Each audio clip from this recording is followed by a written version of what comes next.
목회자이자 설교가로 알려졌던 분이 있는데요.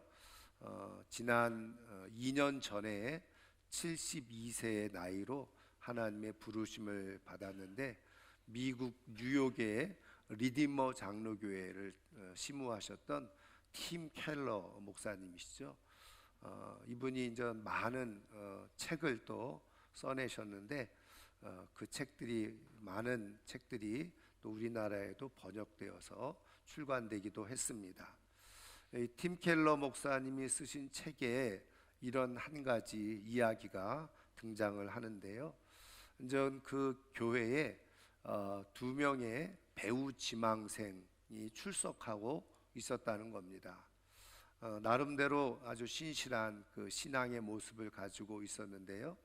이제 두 이 그리스도인 배우 지망생이 이제 각자 약간의 이제 생각은 달랐는데, 전 한 사람은 이렇게 생각을 하고 있었다는 겁니다.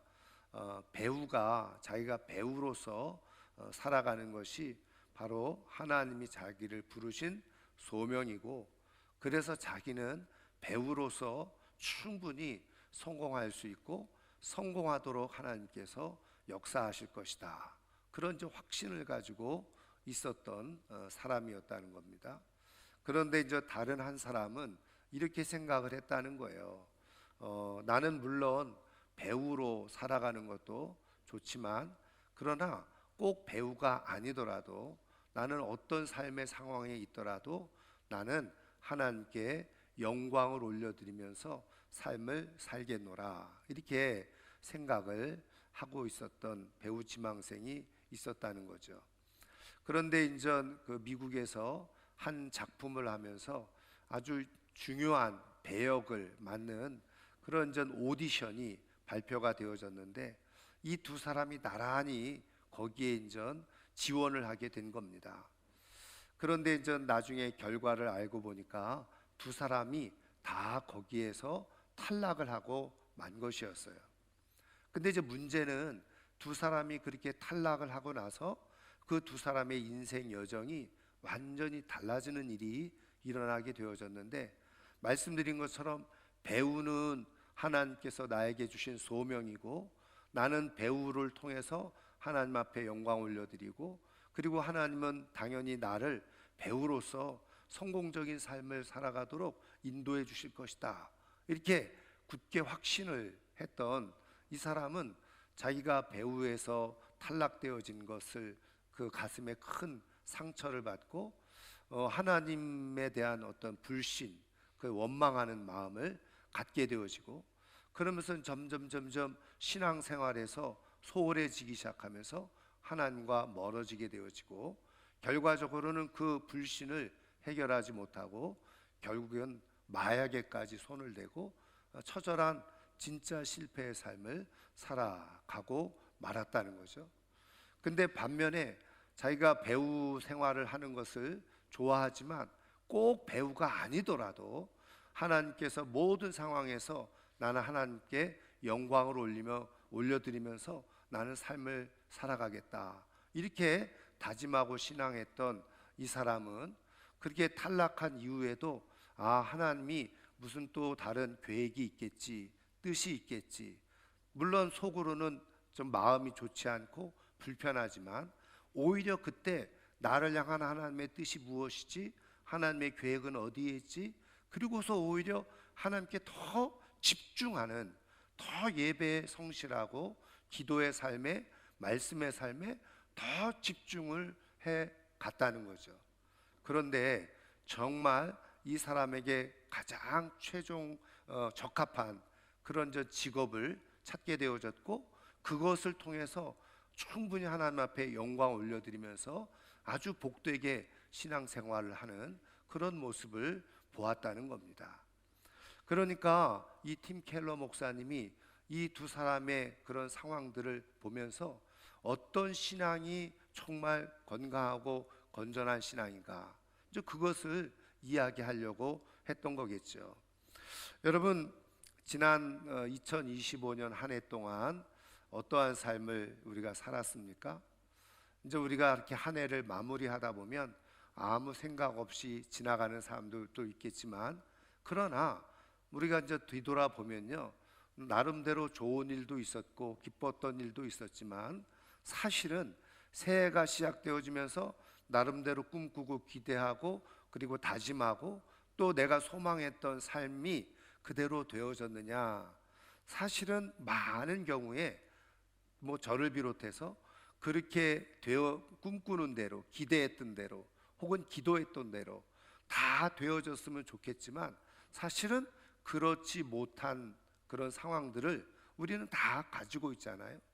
그러다 보니까는 지나간 시간들을 생각하면서 조금 후회스러운 일도 있기도 하고, 조금 마음이 안타까운 일도 있기도 하고, 또 한편으로 약간은 실망스러운 그런 생각도 들기도 하죠.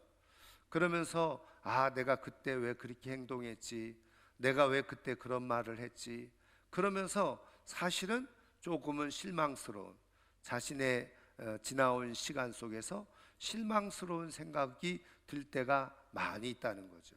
후회도 남기게 되어지고요, 그때 내가 좀 더 잘했으면, 이런 아쉬운 마음도 들고, 또 한편으로는요, 또 이런 생각도 드는 경우도 있을 겁니다.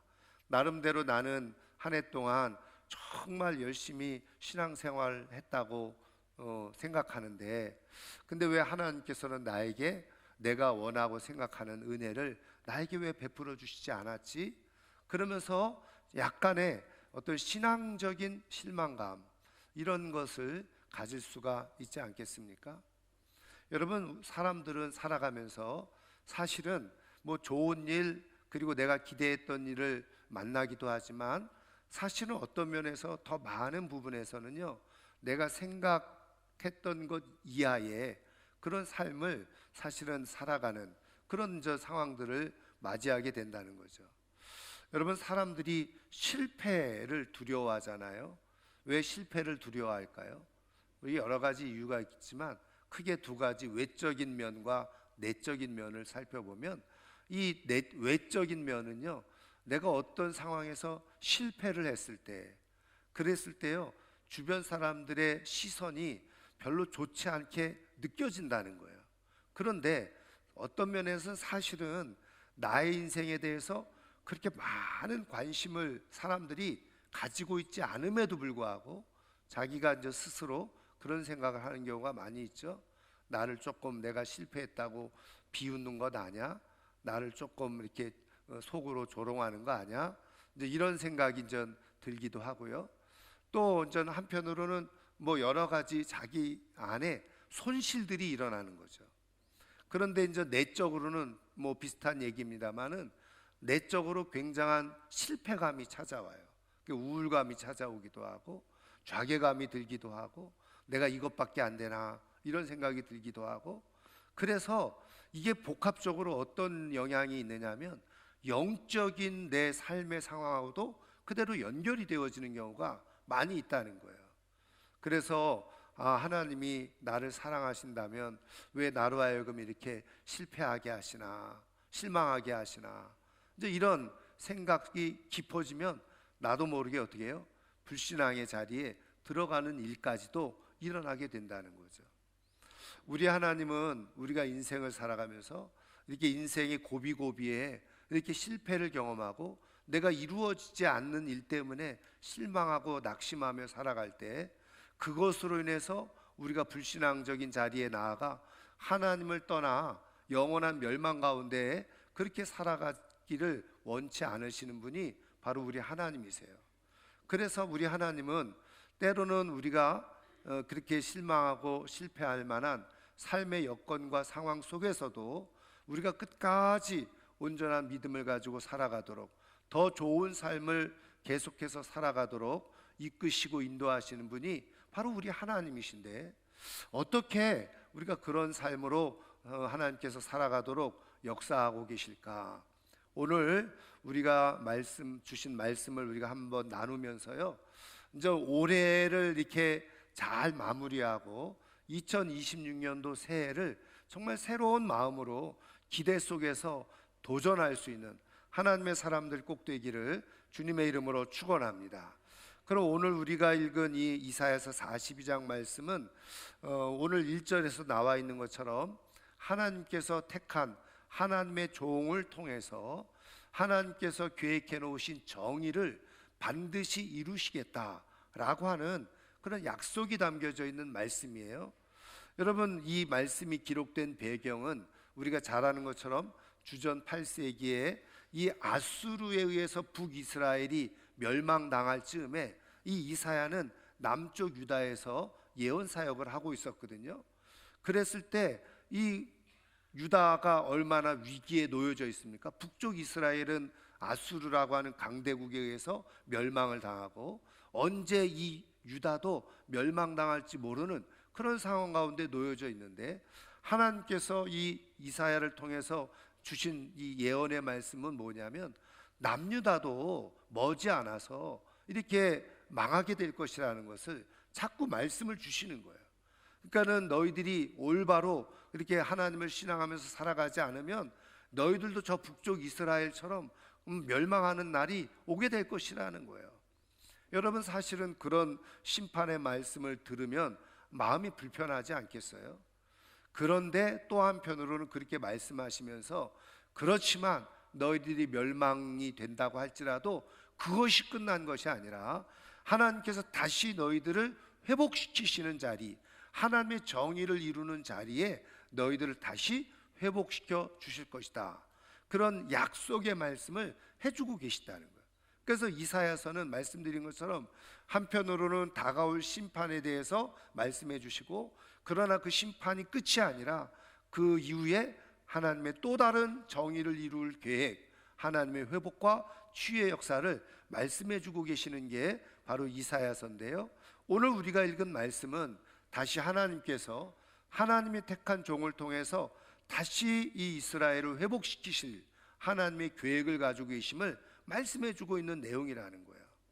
여러분, 여기서 말씀한 것처럼 1절 그리고 3절 4절에 보면 반복되어져서 나오는 말씀이 있죠. 정의를 베풀리라, 그리고 정의를 시행할 것이라. 4절에 보면 정의를 세우기에 이르리니, 그러면서 하나님의 정의를 세우겠다는 거예요. 근데 이 정의라는 말이 히브리어로 미슈파트라는 말이거든요. 그리고 이제 영어로는 justice죠. 그러면 이 정의가 뭐 세상에서 정의하는 뭐 이런 도덕적 윤리적인 그런 올바름, 법적인 올바름 이런 거를 말하느냐? 사실은 성경에서 말하는 이 미슈파트는 한마디로 말하면 이거예요. 하나님의 나라를 이루는 것, 이게 바로 하나님이 말씀하시는 정의라고 할 수가 있는 거죠.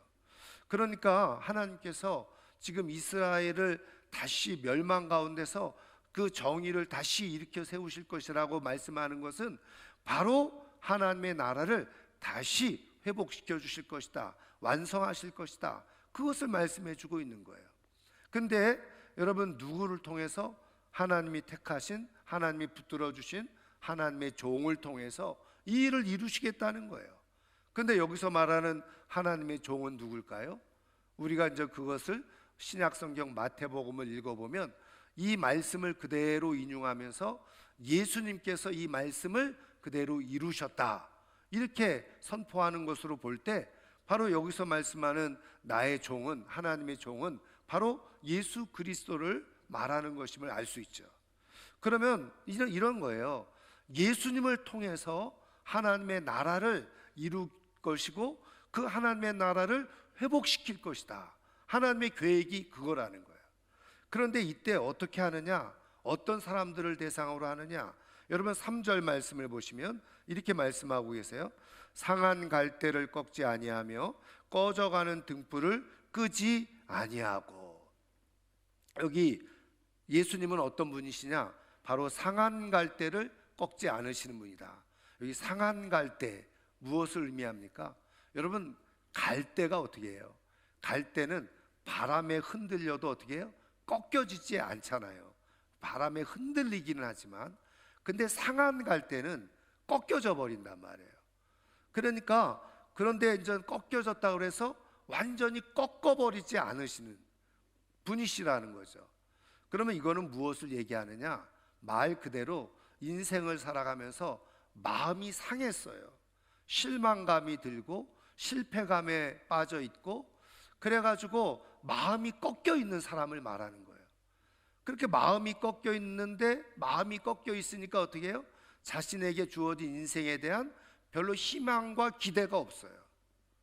실패감에, 절망감에, 상실감에 깊이 그냥 사로잡혀 있는 거죠.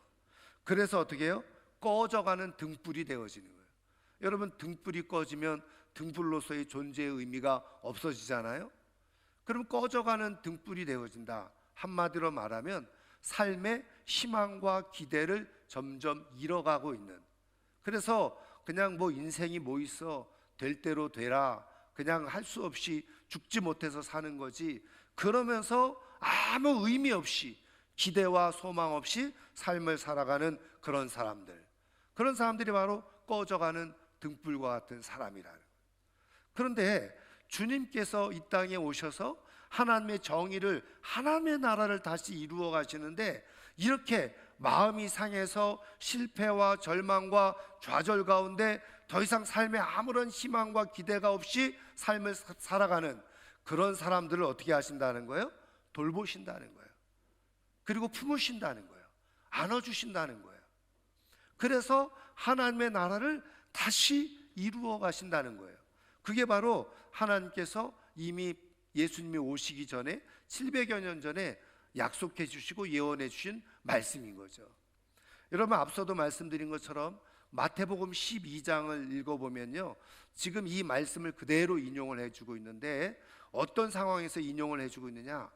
회당에 들어갔어요. 근데 회당에 들어갔는데 이제 그 예수님을 모함하고 그리고 협박하고 공격하려고 하는 바리새인들, 서기관들이 이 안식일에 회당에서 저 예수가 무슨 짓을 하나 고발할 것을 찾으려고 예의주시하고 있었는데, 예수님께서 보니까 저쪽 한 구석에 손 마른 사람이 그냥 쭈그리고 앉아가지고 회당에 있는 거예요. 그런데 예수님께서 그 사람을 불러서 가운데 세우죠.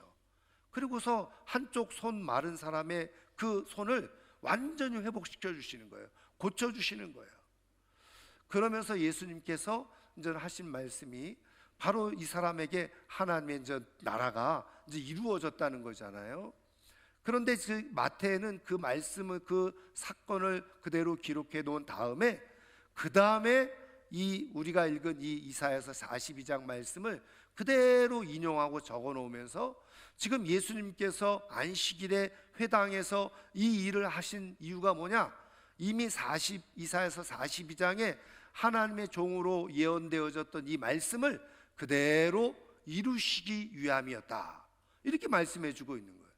그러니까 한쪽 손 마른 사람, 여러분 그냥 우리식으로 말하면 일종의 장애인이죠. 근데 여러분, 오늘날 우리는 장애인들에 대한 많은 인식이 바뀌어지고 복지도 좋아지고 그렇지만, 그 당시에 이렇게 어떻게 보면 한쪽 손 마른 것은요, 하나님의 저주를 받은 거나 마찬가지예요. 이 사람은 정상적인 마음과 생각을 가지고 인생을 살아갈 수 없는 사람이었다는 거예요. 그런 사람에게 하나님께서 회복을 말씀해 주시고 치유해 주시면서 다시 온전한 삶으로 살아가게 해주시는 역사를 베풀어 주셨다는 겁니다. 그러니까 여러분, 우리 주님께서 이 땅에 오신 중요한 이유와 목적이 무엇입니까? 하나님의 정의를 다시 회복시키기 위해서 오셨는데, 상한 마음을 가지고 꺼져가는 등불처럼 삶에 아무런 기대와 희망이 없어, 내가 이렇게 살아간들 무슨 의미가 있을까? 그런 사람들의 마음을 치료하시고 마음을 회복하시고 삶의 기대를 갖게 하시고 희망을 갖게 하시는 분이 바로 우리 주님이시라는 거예요. 그렇게 하기 위해서 예수님이 오셨다는 거예요. 여러분, 그런 의미에서 오늘도 우리가 앞에 찬양을 불렀지만요, 우리가 주의 은혜로 살아간다 그렇게 말하잖아요. 하나님의 크신 계획 우리가 다 알 수는 없고, 그럼에도 불구하고 내가 오늘까지, 지금 이 시간까지 버티고 지키면서 살아올 수 있었던 이유가 뭐냐?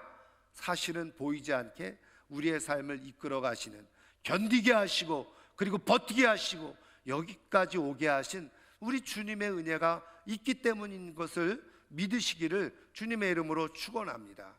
하나님이 꺾지 않으셨기 때문에, 우리 주님께서 꺼져가는 등불 끄지 않으셨기에 오늘 우리가 여기까지 이르게 된 거죠. 여러분, 이것이 바로 하나님의 나라를 이루어가는 중요한 모습인데, 사실은 더 중요한 말씀이 4절에 있어요. 자, 4절 말씀 보면 이렇게 되어져 있죠. 그는 쇠하지 아니하며 낙담하지 아니하고 세상에 정의를 세우기에 이르리니. 여기 보면 주님께서 오시는데 쇠하지 않으시다. 쇠하지 않으신다는 건 뭐예요? 약해지지 않으신다는 거예요. 무너지지 않는다는 겁니다. 그리고서 어떻게 해요? 더 중요한 말씀이 낙담하지 아니하고. 여러분, 낙담하지 않는다는 게 뭐예요? 낙심하지 않는다는 거예요. 한마디로 실망하지 않으신다는 거예요. 절망하지 않으신다는 거예요. 누가요? 우리 주님은. 그러니까 주님께서 이 땅에 오셔서 꺼져가는 등불과 같은 사람들, 상한 갈대 같은 사람들 완전히 버리지 아니하시고 그들을 계속 이끌고 유지하고 치유하고 회복하시는 일을 하시는데, 그 일을 하시면서 예수님은 어떻게 해요? 약해지지 않으신다는 거예요. 거기다 더 중요한 것은 말씀드린 것처럼 실망하거나 낙심하지 않으신다는 거예요. 여러분, 우리가 사람들과 함께 더불어서 지내며 살아가면서 많이 느끼지만, 여러분, 사람 때문에 우리가 실망하고 낙심할 때가 있잖아요. 여러분, 우리가 자녀들을 잘 키우다가 어느 순간에 마음이 무너지는 것처럼 느껴지는 그런 상황들을 우리가 경험하잖아요. 근데 여러분, 우리 주님은 어떻게 하시느냐? 우리가 이렇게 연약한 모습을 가지고 살아가고 있는데 우리들을 부둥켜 안으시고 일으켜 세우시고 계속 회복시키시고 살리시려고 하는데, 우리가 그냥 맨날 주저앉아. 그러면 우린 생각에는 사람은 몇 번 일으켜 세우다가 에휴, 너는 안 되겠구나, 이렇게 이제 생각할지 모르는데, 우리 주님은 그렇게 생각하지 않으신다는 거예요. 우리를 계속 일으켜 세우시는데, 그럴 때마다 우리가 주저앉고 또 주저앉고 또 주저앉아. 그럼에도 불구하고 우리 주님은 쇠하지 아니하시고 약해지지 아니하시고 낙심하지 아니하시고 계속해서 우리를 다시 세우시고 또 세우시고 또 세우시는 분이 바로 우리 주님이시라는 거예요. 여러분, 이 말씀을 통해서 우리 하나님께서 우리에게 정말 주시고자 하는 메시지가 있어요. 그게 뭔지 아세요? 여러분, 하나님은 우리가 약하다는 걸 알아요. 우리가 이렇게 일어선 것처럼 보이지만 또 주저앉고 잘 되는 것처럼 생각되었지만 또 넘어지고 실패하고, 그런 모습을 우리 주님은 너무나도 잘 알고 계신다는 거예요. 그래서 어떻게 해요? 그럴 때마다 우리 주님은 우리에게 찾아오셔서 우리를 손으로 잡아 이렇게 세우시는 그 일을 하시는데, 그런 모습을 보면서도 우리 주님은 단 한 번도 어떻게 해요? 실망하신 적이 없으시다는 거예요. 낙심하지 않으신다는 거예요. 그러면 이거는 무엇을 의미하느냐? 이거예요. 쉽게 표현하면, 나는 너희들이 약한 존재인 거 다 알아. 나는 너희들을 다시 일으켜 세우기 위해서 왔어. 너희들이 넘어진다고 하더라도 나는 실망하지 않고 계속해서 너희들을 일으켜 세울 거야. 너희들만 포기하지 않으면, 너희들만 그만두지 않으면 나는 너를 끝까지 책임지고 내가 실망하지 않고 너를 계속 일으켜 세울 거야. 주님께서 그걸 말씀해 주고 계시는 거예요. 예수님은 그러기 위해서 이 땅에 오셨다는 거예요. 넘어진 사람, 쓰러진 사람 다시 일으켜 세워. 근데 또 쓰러져, 또 일으켜 세워. 또 쓰러져, 또 일으켜 세워. 그거를 수없이 반복해도 사람들은 지쳐요.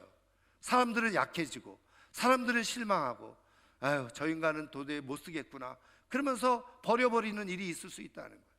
그러나 우리 하나님은, 택한 하나님의 사람들은요, 쓰러지고 넘어지고 때로는 불신앙적인 모습을 가지고 하나님을 원망하고 불평한 그런 자리에 있다고 할지라도 우리 주님은 포기하지 않고 실망하지 않고 계속 붙들어 세우시는 분이 바로 우리 주님이시라는 거예요.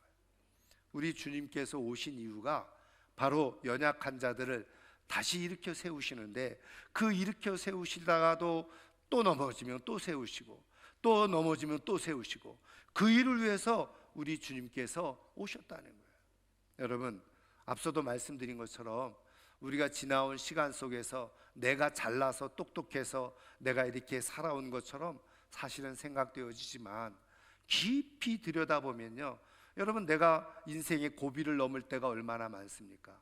스스로 내가 실망할 때, 그래서 내가 도저히 안 되겠구나 주저앉고 싶을 때. 그런데 사실은 그럴 때마다 내 속에서 아니지, 그래, 그래도 내가 살아야지, 내가 그래도 일해야지, 그래도 내가 예배 드려야지, 이렇게 속에서 그런 마음과 생각이 들었던 것은 내 의지가 아니에요. 바로 우리 안에 계시는 하나님께서, 우리 안에 계시는 성령께서 우리 안에 역사하시면서 우리에게 어떻게 해요? 포기하지 마라, 실망하지 마라, 내가 너와 함께 해줄게, 일어서라. 그런 마음의 감동이 있어서, 역사가 있어서 오늘 우리가 그만두고 싶고 포기하고 싶고 주저앉고 싶지만 이렇게 일어서서 여기까지 오게 된 거예요. 여러분, 한 해를 마무리하면서 여기까지 우리를 인도하시고 실망하지 않고 낙심하지 않고 이끌어와 주신 주님의 은혜를 기억하고, 다시 2026년도 뭐 어떤 일이 일어날지 모르고 하나님의 어떤 계획이 있을지 우리는 자세히 모르지만, 그래, 2026년도에도 그러면 주님께서 실망하지 않고 포기하지 않고 나를 붙들어 주시고 계신다고 하니 주님 손잡고 한번 살아가 보자, 그렇게 도전하는 새해가 될 수 있기를 주님의 이름으로 축원합니다. 그런 사람에게 어떻게 해요? 하나님의 빛이 비춰지고 영광이 나타나게 되어지는 거예요. 여러분, 하나님은 오늘도 우리의 인생을 지지하시고 지탱하시고 붙들어 주시되 실망하지 아니하시고 낙심하지 아니하시고 끝까지 우리의 인생을 이끌어가는 분이심을 믿고 주님을 바라보는 가운데 주님께서 이루시는 삶을 아름답게 살아갈 수 있는 하나님의 사람들 되기를 주님의 이름으로 축원합니다. 주님께서 우리를 통해서 이루실 하나님 나라의 역사를 보면서 살아갈 수 있는 하나님의 사람들이 되기를 주님의 이름으로 축원합니다. 그래서 말씀드린 것처럼 해답은 주님에게 있는 거예요. 여러분, 사실은 나를 깊이 들여다보면 우리는 실망할 때가 더 많아요. 나는 이것밖에 안 되나? 내 의지가 이것밖에 안 되나? 내 마음이 이것밖에 안 되나? 그러면서 나에 대해서 실망할 때가 많이 있어요. 그런데 기억하세요. 쇠하지도 않고 낙심하지 아니하시는 주님을 내가 바라보면요, 그래, 주님은 나를 향한 기대를 꺾지 않으시는 분이시지. 그리고 주님이 내 안에서 역사하시는 대로 따라하게 되어지면요, 우리도 스스로 포기하지 않고 끝까지 좋은 삶을 향해서 나아갈 수 있는 역사가 일어나게 되는 줄 믿으시기를 주님의 이름으로 축원합니다. 그래서 이것을 통해서 우리 하나님께서 우리에게 말씀하시는 건 뭐예요? 우리를 바라보지 마라. 상한 갈대와 같은 모습, 꺼져가는 등불과 같은 모습을 가지고 있는 나를 바라보지 말고 쇠하지도 아니하고 낙심하지도 아니하고 하나님의 정의, 하나님 나라를 이루기 위해서 끝까지 감당하고 계시는 주님을 바라봐라. 그렇게 주님을 깊이 우리가 바라보게 되어질 때, 그때 우리는 다시 살아갈 수 있는 힘을 얻게 되어진다는 거예요. 여러분, 그런 의미에서 신년 부흥에 우리가 하나님께서 주실 새로운 부흥을 기대하면서, 여러분, 우리가 신년 부흥의 새해를 시작하면서 이렇게 나를 불러 세워 일으키시는 주님을 깊이 만나는 시간이 되어져서 이 부흥회를 통해서 우리의 삶을 더 좋은 삶으로 만들어가고 살아갈 수 있는 하나님의 사람들이 꼭 되기를 주님의 이름으로 축원합니다. 나만 포기하지 않으면 하나님이 세우세요. 나만 주저앉지 않으면 하나님께서 다시 세우시는 역사가 일어나게 되어지는 거예요. 이제 말씀을 마치려고 하는데요, 한 남자가 있었어요. 1831년도 이 22살의 나이에 작은 사업을 하게 됩니다. 그 사업이 어떤 사업이냐, 배에다가 여러 가지 물품을 이제 실어갔다가 다른 지역에 이렇게 배로, 이제 작은 배로 이제 운송을 하는 일종의 이제 배 운송업을 했던 젊은이가 있었는데, 그 청년이 그 사업을 하다가 실패를 하고 말죠. 그리고 이제 그 이듬해 32년에 23살의 나이에 그가 주의회 선거에 나갑니다. 근데 주의회 선거에 나갔다가 낙선을 하게 되고 말죠. 그리고 이제 33년, 그러니까 24살의 나이에 또 다른 사업을 시작했다가 또 실패를 맛보게 되어집니다. 34년, 그 나이에 25살 때 역시 주의원에 도전을 했는데 당선을 하기는 했어요. 근데 그 해에 아내가 사망하게 되어져서 큰 우울증을 또 앓게 되어지는 일이 일어나게 되어집니다. 38년도에는 역시 38년도 40년에 역시 그 하원 의원에 도전을 하게 되어졌다가 또 낙선을 하게 되어지고요. 43년에는 또 상원 의원에 도전했다가 또 낙선하게 되어지고요. 46년에 상원 의원에 겨우 한 번 당선이 됐어요. 근데 2년 만에 있는 그 선거에서 재선에서 또 실패하고 맙니다. 여러분 55년도 그리고 56년도 그렇게 또 부통령 선거에 나갔다가 또 실패를 해요. 한마디로 말하면 실패에 거듭거듭하는 인생이었죠. 그러다가 1860년 그는 비로소 미국의 대통령이 되어집니다. 바로 우리가 너무나도 잘 알고 있는 16대 대통령, 미국 사람들이 가장 최고의 대통령으로 꼽고 있는 에이브럼 링컨 대통령의 이야기예요. 여러분, 링컨 대통령에 대한 이야기는 너무 많이 들었지만 한마디로 말하면 쭉 나열을 해보면요, 그의 인생은 어떻게 보면 거의 실패의 인생이었다라고 해도 과언이 아니었어요.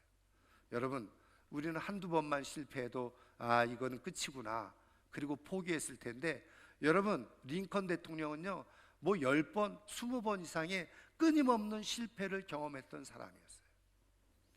그런데 이 링컨 대통령에게 이렇게 질문을 하지 않았겠어요? 당신이 그렇게 수많은 실패 속에서도 이렇게 끝까지 이렇게 도전할 수 있었던 이유가 무엇이냐, 이렇게 대답을 했다는 겁니다. 나는 내 인생에 항상 최선을 다하고자, 그리고 끝까지 죽지 않는 한은 내가 도전하려고 하는 삶을 살아왔습니다.